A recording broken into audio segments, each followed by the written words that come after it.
missed the good morning. Boker Tov. Okay, good morning, everyone. Welcome back after Pesach. And I hope you had, should I use the word enjoyable? I hope you had a meaningful Pesach. Meaningful. You felt something about our journey from enslavement to enslavement by some, right? It's a difficult season. But nevertheless, we thank you for returning.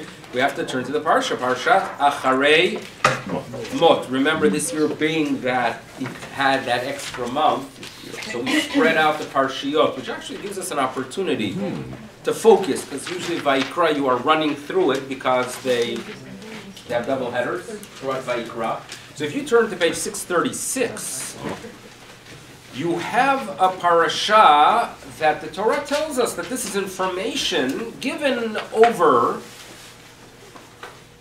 to Moshe to tell Aharon, and this is occurring after the tragic passing of his children, which we've discussed in the past, but it presents here a long service that if Aharon, right, when he wants to enter into the sanctuary within the curtain, in front of the cover, meaning if he wants to go ahead and enter into the zone of the Holy Ark, he got to do some things beforehand. He got to go ahead and get specific types of animals, specific type of garment, and then if you turn to page 638, he has to go ahead and confess over these animals. In verse 6, if he goes ahead and he wants to enter into the zone of the Holy Ark, so we are told in verse 7 he has to take two he-goats. The rabbis tell us they have to be similar. He has to go ahead and put lots upon the two he-goats. All this is to enter into that zone. One of them is sent to the Azazel, so we're going to return to the goats, obviously, very soon. And then at the end of the portion, at the end of this extended detailed portion, on page 644, we are told that you should know, page 644, in verse 29, he is told, V'haita lachem lechukat olam. You should know that all the information provided up until this point shall remain an eternal decree. Then it should be performed on the 7th month, on the 10th day. And you fast on that day, it's on Yom Kippur. So this is a fascinating parasha, where throughout the Torah, if God Almighty wants us to do something on a specific date, He shares with us the date, the 15th of the first month, which you call Nisan, eat that matzah. On the 15th of the 7th month, eat in a hut. And here we first have all the information spelled out, and only at the end we are told, you know what? Do this on Yom Kippur. It's interesting. So some commentators explain. You know, I remember we lived in smaller towns, and you knew that Rosh Hashanah is coming when the supermarket would put out the matzah. Right? They knew a Jewish holiday, you got to have the matzah. And it was year in, year out, until eventually they get a manager that understands what's going on. Now, we know very well that if a fellow decides, I want to be very spiritual, I just simply want to be a spiritual being, and I want to be firmer than you, of course, so you only eat your matzah on Pesach, I'm going to be eating it on Hanukkah as well. Has he achieved anything?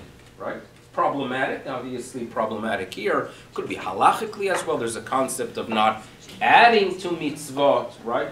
So too, you want to eat in a sukkah on Purim, something's wrong with you. Now, therefore, when it comes to all other holidays, there's a date and a mitzvah. On the other hand, the main goal of Yom Kippur is tshuva, returning to God, recognizing who you are, and understanding what life is about and what you are here for. Tshuva, only Yom Kippur? No, do it every day. Do it every day. Of course, Yom Kippur is a special day designated for it. It is a day that we perhaps get some assistance from above in our tshuva. It is a day that we are in shul. But tshuva, the concept of tshuva, that's any day. And therefore, obviously, this portion is telling us this service, read into this service that is spelled out, the Yom Kippur service performed by the high priest. And if you read it carefully, a lot is about life and tshuva, and recognizing who you are, and returning to your source, to what you really are, what's our real essence. Do it any day. It happens to be. At the end of the parasha, we're told, Yom Kippur is indeed a date on the calendar. So this is really an introduction to the parasha. But I want to focus on two things. Number one, on the law. It's on page 638. 638. We talked in the past about the Seir LaAzazel. So what takes place here is the following. They go ahead and they take these two he-goats. They stand them before the Almighty. The high priest places lots upon them. One of them is designated to Hashem. One of them is designated to Azazel, meaning one of them is an offering, traditional offering. We are very familiar with this idea of offerings in the temple. And the other one is sent away to Azazel. What does that mean exactly? So the rabbinic tradition fills in the gaps. That they would have a person who would take it out to the wilderness, throw it over a cliff, an odd practice on the surface, but nevertheless part of the tradition. And what happens is, verse 10, the he-goat that is designated by lot for Azazel stood alive while the service is done to the other one, and eventually it is sent away. More details are provided, but when I read about this idea of two animals, and the rabbis tell us they have to be similar, and they are placed there. One of them becomes a sacrifice, one is sent away. It brings me back to another similar service on page 621, that we read in I shouldn't say last week's parasha, but last time we read a parasha, where we are told, and again, two entities, one an offering, one sent away. So we go back to the birds. I love birds, by the way. I'm reading a good book now on birds. It's quite fascinating about the chokhmah, the wisdom that these small creatures have. I mean, the fact how you are able to capture them, transport them hundreds of miles away, and they can return to their original location. Scientists are trying to figure out, are they in tune with the magnetic fields? Perhaps it's smell. This is unbelievable. Now, all these ornithologists that focus on studying birds and other animals, they have an agenda. What's their agenda? Well, we all share a common ancestor some 150 million years ago.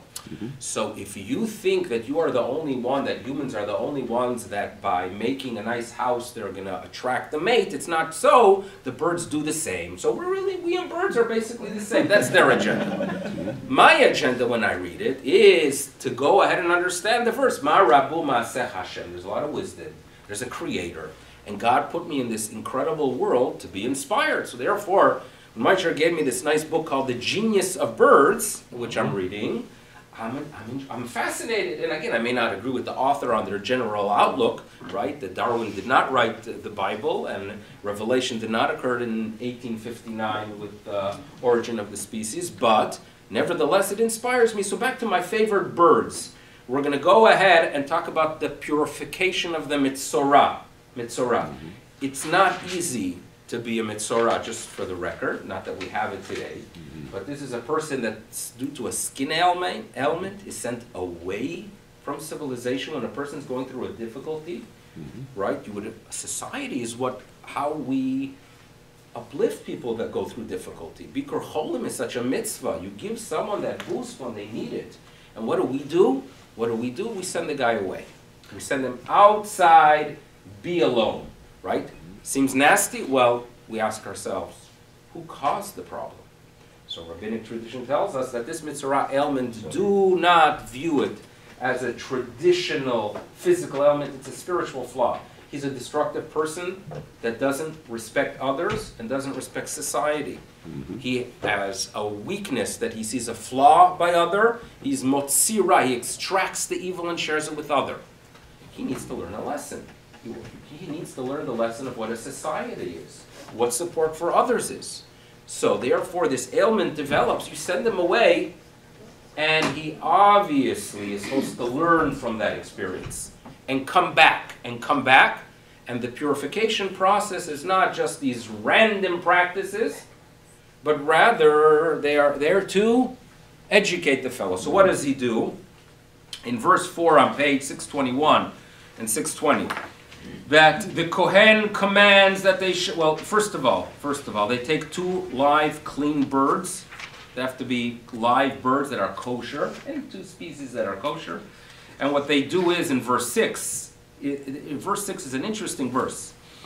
They take they slaughter one bird, which again, we do that often. Slaughtering is not something that shocks us. It's so much part of the service of Vayikra.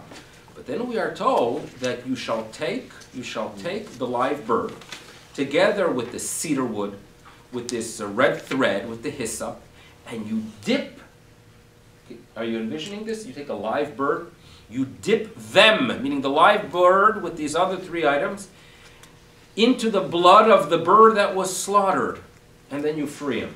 Dipping a live bird into blood, right? You know your buddy that you've been socializing with here? Here's a dip, and now you are free. What's the message here, right? Now, why does this come to me when I'm talking about two goats? Because here you have two goats. One is a korban, one is sent away. And yes, you know, he dies there too, but the idea of a two and a pair appearing in this parsha, Mitzvah. And then in the parsha, right after in the beginning, obviously there's a relationship, and commentators focus a lot on the relationship between the birds and the goats. So what exactly are we supposed to learn from it?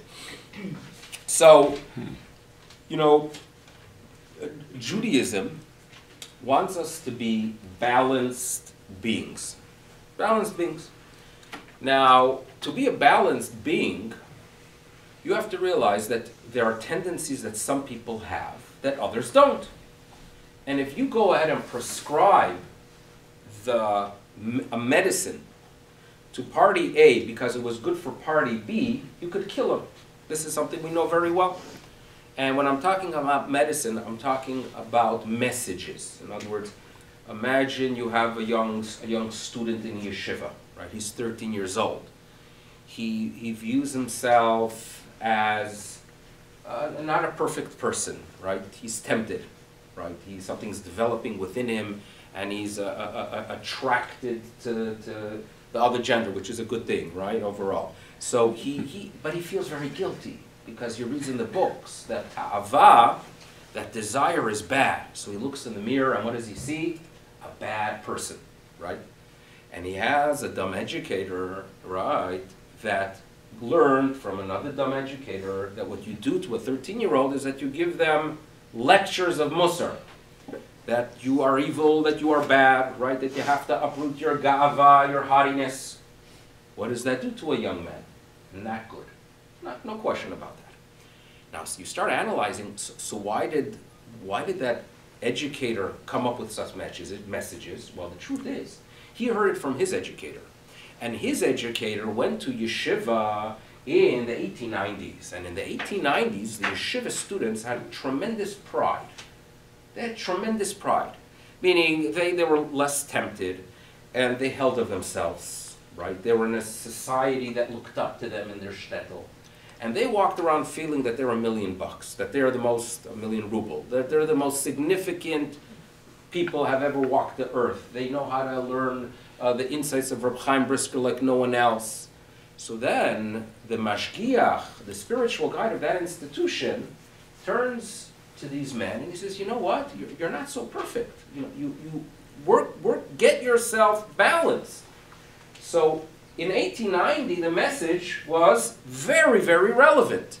However, in the 1980s and then the 1990s, the relevant could kill someone, destroy someone spiritually. So when you want to balance something, right? Have you ever been on an airplane, on one of those small airplanes? Don't worry, not a Max. Baruch Hashem, you got back. The Max 737, what was it? The 8, right? Which is a different Musar Shmuz we could give based on that very soon as well. Sometimes you go on a small plane and they start transferring people from side to side.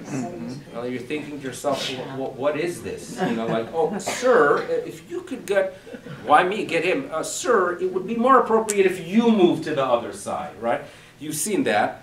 Well, we have to do that as well. You got to balance yourself. In other words, there are those that need that message, you're not the greatest gift. And there are those that need a message, you are the greatest gift.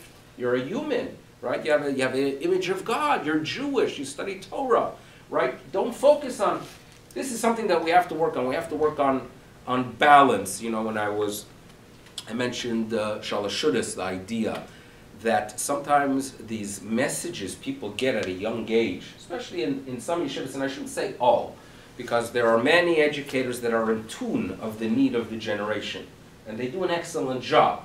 right? And they do exist.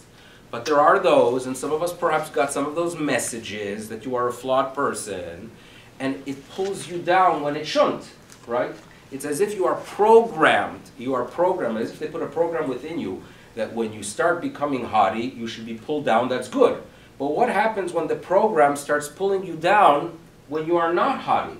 That could kill you. And then if you read a little bit about what happened with the software that messed up this Boeing product, right? It has to do with the fact that they have a program to pull it down, but it was pulling it down at the wrong time. That's what negative musar, negative rebuke could do to someone, right? But you have to remain balanced. Now, we have to realize that during different times of the year, we need sometimes uplifting messages, and sometimes we need messages that should balance us. That when we feel too good about ourselves, right, and we think that we are indeed the greatest gift, we need a reminder. Some humility has its place.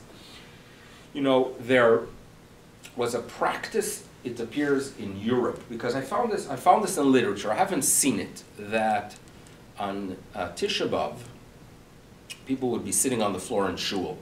It would be dark, it would be depressing, Tisha B'Av mood. And children would bring these, like these balls that were made out of thorns into the shul. My mother used to talk about that. Okay, that they really had, and they would throw it to one. It wasn't balls, it's a plant that looks like cactus. Like a cactus, but it isn't a cactus because it grew in Poland. No, they grew in Poland, they have a cactus. And they would throw it to one another? They would throw it at each other, okay. Especially the boys and the girls with okay. Their hair was... Good. They remember getting it. Yeah. And they talk about it, and it's fascinating to hear about it because I see it in literature from different regions. I hear about it from Hungary, I hear about it from Lita, and it's interesting that that became part of the Tisha B'Av, especially when they're on the floor. It seems like it was something we would be throwing. So one of the authorities, a traditional authority, I think it's the Chaya Adam, who notes, Ra alai, this is terrible. This is a day of Tisha B'Av. We should be focusing on the destruction of the temple. And what are people doing? What became the game of the day? Throwing these balls. How do you explain it? He considered it destructive. So there was a magnificent rabbi who lived in Budapest. His name is Rabbi Waltz, Rabbi Yisrael Waltz. And he writes in his Tshuvot that, listen, it's a practice that's followed by many. I'm not going to get up and just say that this is evil. There must be a reason for it. And he notes the following, that yes, Tisha B'Av is a day. You're supposed to be sad. But it has to be balanced. It cannot become a depressing day. And sometimes the spirit could be impacted to such an extent that it becomes destructive.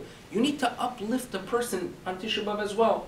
So the game, in other words, you're sitting there reading about the tzaras of Klal Yisrael, you're reading about the exiles, you're reading about the destruction. At least a little bit something should uplift you when they throw one of those things and you throw it back to the next person. That's what he writes. That's a magnificent insight because you recognize the fact you have to balance things. Now, on the other hand, you know the idea of breaking the glass under the chuppah? Where does it really come from? So they say, Mishkachech Yerushalayim, true. But the Talmud shares with us a story that they were at a wedding and they were partying and it was going wild, right? And the old rabbi realized that they are going to an extreme. So he took an expensive glass and broke it. And that shook them up a little bit. So obviously you have to be happy at a wedding, but at the same time, keep things balanced. That is what Judaism, that's what a normal Judaism is. Recognizing the times, recognizing the person, recognizing the product, assessing what kind of final product you want to make, and then tailor the message based on that. That's what Judaism is about. Now, birds and goats. The person who went through a tzarat, right, and he is in a recovery mode, what kind of message do you want to get across to such a person? That, yeah, you went through difficulty. And by the way, self-made difficulties are the hardest ones to deal with, right? In other words, when something external happens that's unfortunate, we accept it. But when you start blaming yourself, ouch, we could be very harsh to others, but far more to ourselves. That's human nature, right? That's how God Almighty made us. And the Mitzvah is going through it.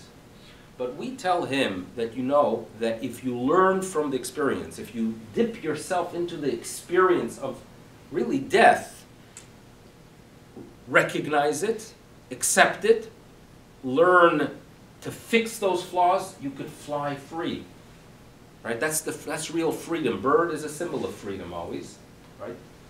So here we go. In Parashat Mitzorah, we're talking about a person that has to learn the lesson. He has to learn the lesson that, yeah, there were problems, you caused them, you had a bad attitude, you learned from them during your period of separation. Now it's time to be like that free bird.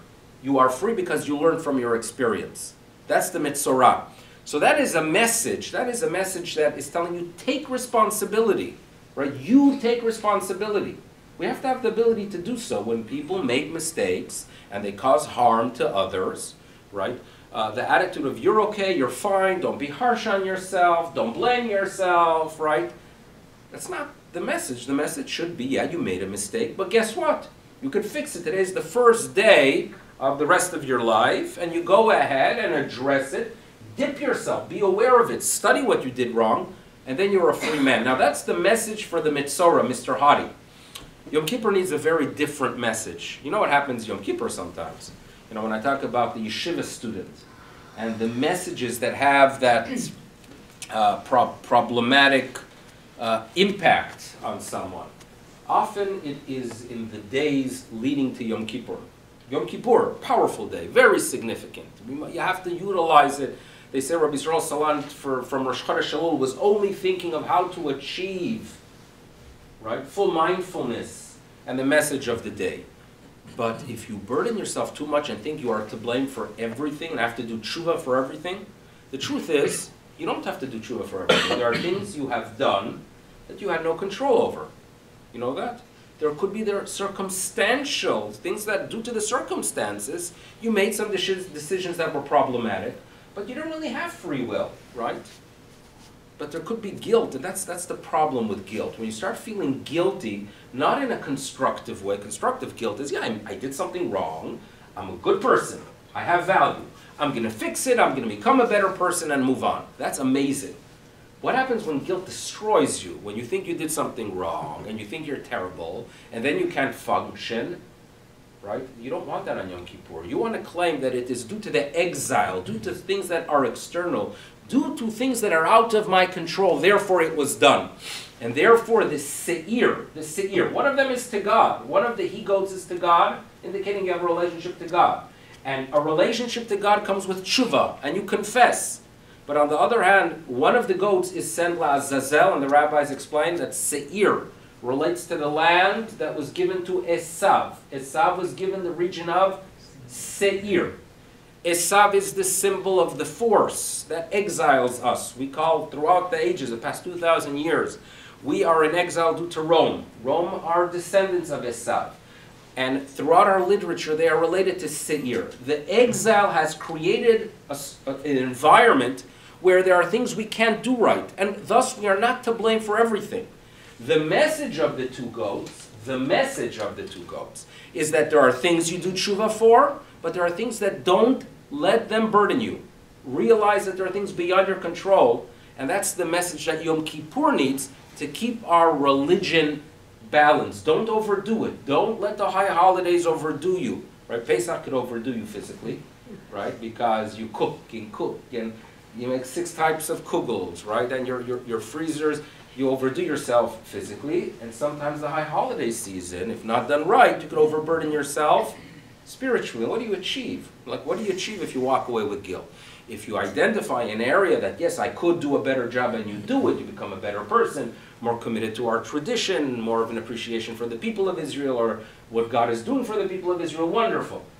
Keep it balanced. That's the Judaism that Yom Kippur teaches us, but we'll focus on one more message here that relates to the service of Yom Kippur and something we could learn it from. Now, remember Yom Kippur service, Musaf? How are you doing during Musaf Yom Kippur? It's like, it's a difficult time a little bit towards the end of Musaf. Some people do better. I think my physically at least, when it comes to the avoda, so what we do during the avoda is, in Musaf on Yom Kippur, is we have a tradition by the men that we make our way down to the floor when we bow after mentioning the name of Hashem. And after that, something happens. Like I feel this weakness, and I sit down in my chair, and I usually try to conceal it because it doesn't look good if the rabbi falls asleep.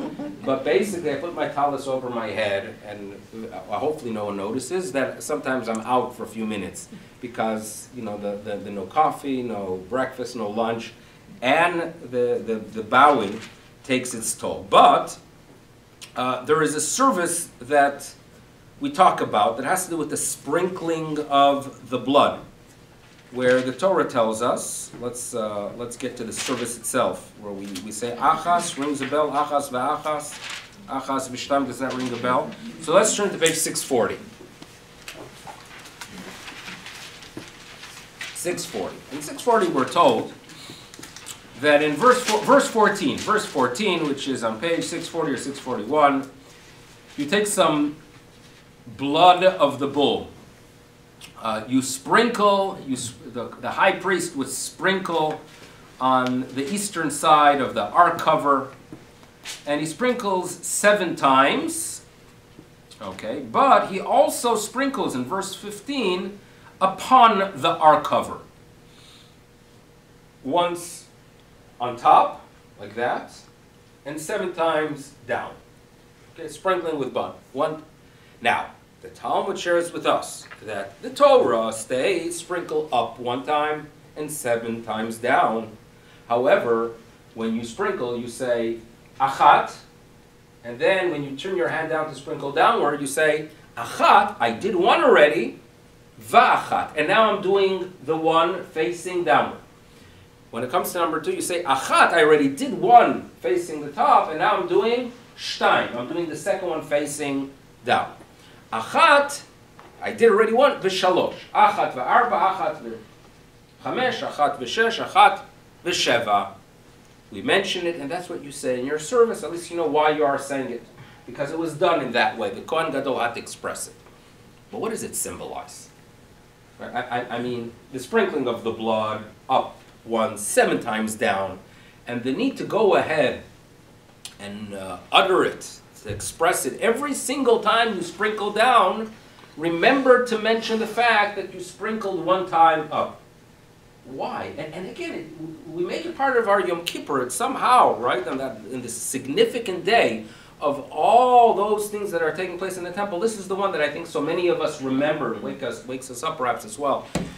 So there's an insight I found in a Hasidic source. Earlier, Florence mentioned that she had the privilege of reading a little bit from my father's Haggadah, the Haggadah that was based on his tapes that he gave. And my father was very close to Hasidic thought. It talked to him, and his own writings, some that I have were from lectures that he gave. You could tell as if you were listening to a Hasidic thinker. And some of it is way beyond me. In other words, it's not my field. Maybe one day it will talk to me more. But some of the Hasidic insights do indeed get to an issue that we could relate to on a very rational level, right? Not something that what does Hasidic thought do at times. It could explain to you what's occurring in the mystical realm when you perform a mitzvah. I don't know. I have difficulty with that because I don't understand the mystical realm. And I don't know if these masters were actually there to testify. I don't know. But when it comes to some of the thought that becomes practical, and I could relate it to my own Judaism, and I could share with you how it does relate, that is something that I appreciate. So I'll share with you something from Gerer Rebbe, the Sfas Emes. And he says the following, in 5 words. In 5 words. So I'm going to share with you 5 words from the Sfas Emes. And he said, Ha'achat mehalechet im kol hashiva. Ha'achat, you should know. Remember, the one, throughout life, always goes with the 7. Whenever you do a 7, remember that 1 always goes with you. 1 always goes with you. And therefore, he says 1 goes up. But when you do the 7 down, always mention the 1. What does he mean? I'll tell you what he means. we live in a physical world. Welcome. Sometimes it's an absurd physical world, right? Sometimes you turn on the news, right? And you want absurdity, right? 680 News, you'll have a lot of absurdity. And it could really drive you nuts sometimes. You know, for example, an hour ago, I'm in the car, and I hear that the city auditor realized that people that are supposed to be doing land work, 50% of the time are not doing it, and they bill the taxpayer, right? I mean, you say to yourself, this is unbelievable. Like, in other words, they take your taxes, and they waste. Boy, do they waste, right? They go ahead and they have people working in the CRA, and I'm sure you could share much more, that will do tens of hours of research to go ahead and adjust something that relates to a couple dollars. Is that a true statement, or? I can tell you a story. Okay. So, a few stories. So you say there's absurdity, the lack of justice, you know, starvation. And again, I'm talking about minor things, but it relates to life and death. You know, world leaders. We live in an absurd world. What are we supposed to do? We're supposed to accept the world we live in, right? Realize that we have a job to do. We wake up in the morning. We do what we're supposed to do. Just do it, right? That's what we're supposed to do. We're supposed to go ahead and make the right decisions. We're supposed to have self-control when we're dealing with circumstances. And by the way, due to the fact that we live in a physical world, we have to do physical things like going to work, right? It's sometimes tiring. We have to go ahead and, you know, go to a doctor if there's a need. We're supposed to be responsible physical beings. However, Torah teaches us that there's a God. And God wants you to act in this physical world, but take Him with you, right? Whenever you think about the world, think that there's a higher being and that there's purpose. And by the way, when you study nature, as mentioned, understand that there's a wise creator and He wants you to appreciate Him. This is what is being conveyed in the message, Shehachat mehalechet im kol hashiva. Fine? There's a powerful statement in the Talmud where there's a rabbi, his name was Bar Kapra. A name, perhaps a common name, or perhaps a name that people were more familiar with 2,000 years ago. And he says the following: if you want to find a parasha Tanakh, if you want to find a short paragraph that appears in Tanakh, shekol gufei Torah tzluin ba, that all of Torah is linked to it. In other words, you want to find a passage in Tanakh that really is teaching you the core and the bottom line of what Judaism is about. The verse is, Bechol drachecha da'ehu. There's a verse in Mishlei that you should relate to God or know God or recognize God, Bechol drachecha, on all your paths. Any journey you take, think about Him, relate to Him, understand that there's purpose in things. That is how you are a good Jew. Okay, there's a car called a da'ehu, and I always believe that in Israel they should advertise with that verse, Bechol drachecha, on all your roads, right? Da'ehu, take a da'ehu. Maybe they should see it. And this is a fundamental teaching of what Judaism is about. I remember when I was in yeshiva, so you know you study a lot of Talmud, as you know, in post high school. You know, they tells yeshiva did not have secular studies after high school, so I was in Beis Medrash, and there was a lot of learning. And in Telz, they were very demanding when it comes to times. It had a yekish flavor, meaning when dinner was supposed to be served at 6:45, so at 6:45 to the second they would open the doors. Like there was a precision. There was, what was that? There was a demand for neatness. There was a demand for neatness in Telz. It was the Telz approach. Now the second seder would add at 6:45, but sometimes by 6:15, I would get exhausted. And I would leave and I would go back to the dormitory and I would take a shlof, come back an hour and a half later and continue the learning. So eventually the mashgiach comes over to me and says, what's that about? And I would respond, listen, you know, I'm here for learning, and if I can't learn, I'm going to sleep. And his claim would always be, and again, this was a person I respected, you know, there are times, with our established times, this was the common argument that we would have. You'd say, you missed dinner. I would say, I didn't miss anything. That was the common back and forth that we would have. Now, years later, I found some literature from an 18th century rabbi, Rabbi David Halevi. And Rabbi David Halevi, author of the Taz, shares something that I wish I could somehow transport it back in time, right, to 1988, and somehow use this and present it to my mashgiach to defend my practice. And let me share with you what he says. There is a verse where we are told in Tehillim, Shav lachem mashke kum me'achrei shevet, ochlei lechem atzavim, like woe to you people, wake up early, work the whole day for your sad bread, right? Because what are you achieving? In other words, if you're not, basically the message is, if you're not mindful of the purpose of existence, what does existence do for you? So he takes the verse and says the following, that if you have Talmid Chacham, right, that sleep, kidei sheyeh lahem koach la'asok b'Torah, in other words, if you're sleeping for the sake of the study of Torah, so therefore, why go ahead and struggle with tiredness when you could go ahead and sleep, and then your studying that is done afterwards, even perhaps if it is less time, so perhaps in quantity it's less, but when it comes to quality, it's far better if you are well rested. And he reads this verse, Shav lachem, woe to you, in other words, it's worthless to go ahead and wake up early and be tired and eat your bread of Torah with tiredness if you could sleep more and then study on a much higher level. This is what the Taz says. And this is a magnificent statement for me. It would have been very beneficial to argue my point.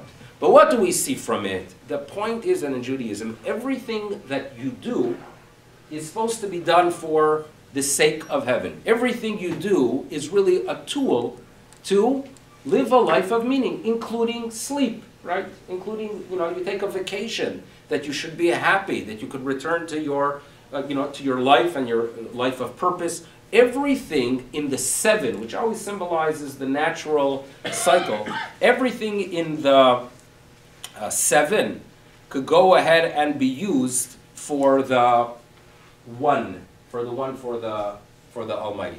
And this is, it's something that living with a contradiction within a practicing religious life is absurd.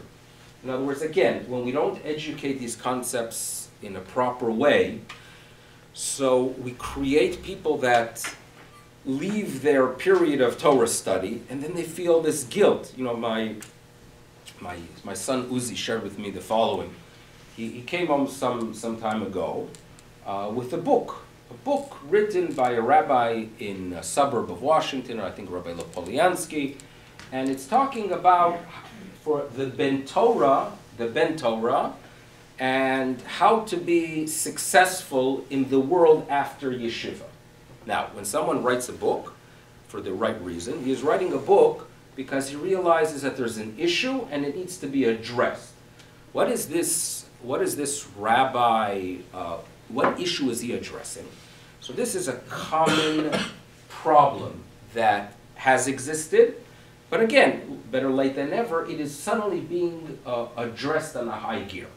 That you have hundreds of people, and thousands of people, that have gone through the yeshiva system in North America. Now, we're not going to talk about Israel, far more complex. The yeshiva system in North America. Eventually, not everyone is going to become a head of a yeshiva. Not everyone's going to become a head of a kollel.